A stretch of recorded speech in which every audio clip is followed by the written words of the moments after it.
We live in a world where every day we come into contact with thousands of artificial chemicals. You may have heard about chemicals like bisphenol A or BPA, per and polyfluoroalkyl substances or PFAS, or certain pesticides. In fact, there are an estimated 80,000 chemicals in consumer products on the market. A lot of these chemicals are known as endocrine disrupting chemicals, or EDCs for short. These chemicals are called endocrine disruptors because they interfere with how your body's hormones normally work. They can also impact your immune system's functioning and can have other negative health effects. Exposure to EDCs has been linked with difficulties getting pregnant, certain types of cancer, and different aspects of a child's brain development. But we do not know about all the effects of these chemicals on the human health. Most often, regulations are set in place for single chemicals and single exposure time points. This overlooks the fact that different chemicals can act together to increase risks. Risks to children and infants may differ from those to adults, and that risks may differ with long-term regular exposure over someone's life. We have rules in place for one-time events like the amount of a given chemical that can be in a consumer product, like shampoo, but not what happens to a person or community when they come in contact with chemicals repeatedly over a long period of time. That's why it's important to know about the chemicals around us and understand when and how we can lower our contact with them. So how do you know where these chemicals are? EDCs and other chemicals can be found in products we use, plastic toys, and in the food we eat. Sometimes the chemicals in things like shampoo are mentioned on the label, but not always.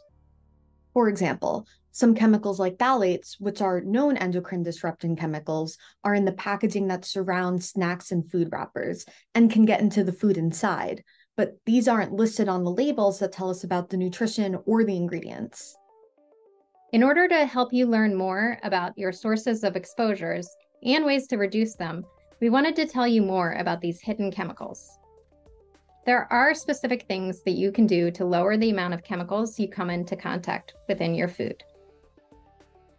First, choosing fresh or frozen foods over canned foods can help lower exposure to chemicals like phthalates and phenols. If possible, choose organic produce to avoid pesticides. If organic foods are not an option, rinse fruits and vegetables thoroughly under running water. Second, avoid reheating food in plastic containers. This can cause harmful chemicals to come out of the plastic in the heating process into your food. Third, use a reusable stainless steel or glass water bottle instead of a single-use or plastic water bottle. This both lowers your exposure to microplastics and phenols, and it's also good for the environment. Know what's hiding in your products. Stay up to date about EDCs and where they might be in things that you and your family use. Being aware can help you make safer choices. Choose EDC, free, and natural. Supporting businesses that sell products without EDCs, that are chemical and fragrance-free, all that are natural is a great personal step. Your support can also push for better options, and collective support is even better. Speak up for change. Find and connect with policymakers who want to reduce harmful chemical exposure.